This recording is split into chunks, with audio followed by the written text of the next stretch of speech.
Hello everyone, আসসালামু আলাইকুম। এটা আমার প্রথম মিনি ব্লগ।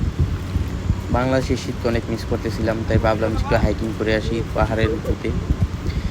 এমনি অনেক কষ্ট হইলো, আলহামদুলিল্লাহ ঘুরে এসে খুব ভালো লাগলো। অনেক উঁচু ডাল, পাহাড়টা অনেক উঁচু ছিল, আর ছিল ঘন জঙ্গল, তারপরে ঘন কুয়াশা, হালকা বৃষ্টি। তারপর আস্তে আস্তে আস্তে আস্তে উপরে উঠলাম। বৃষ্টির কারণে তো মোবাইলই বাইর করতে পারিনি যে ভিডিও রেকর্ড করুন।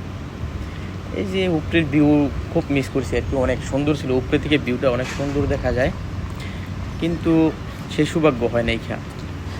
ঘন কুয়াশার কারণে ভিউটা সুন্দরভাবে দেখা যায় না আর কি। নিচে যে ভিউগুলো ছিল, যদি এত ঘন কুয়াশা না থাকতো তাহলে ঠিকই দেখা যেত।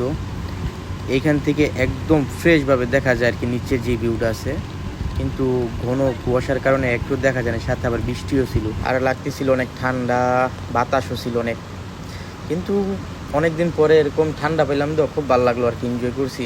নিচে নামার সময় তো বৃষ্টির কারণে একদম রাস্তাঘাট নষ্ট ছিল, যার কারণে ছাতি লিয়া আমার হাঁটতে হয়েছে। ক্লান্ত ছিলাম এই ছাতি নিয়ে হাঁটতে হাঁটতে। অনেক উঁচু ছিল তো পাহাড়টা, বৃষ্টির কারণে অবস্থা খুবই খারাপ ছিল। ধন্যবাদ সবাইকে।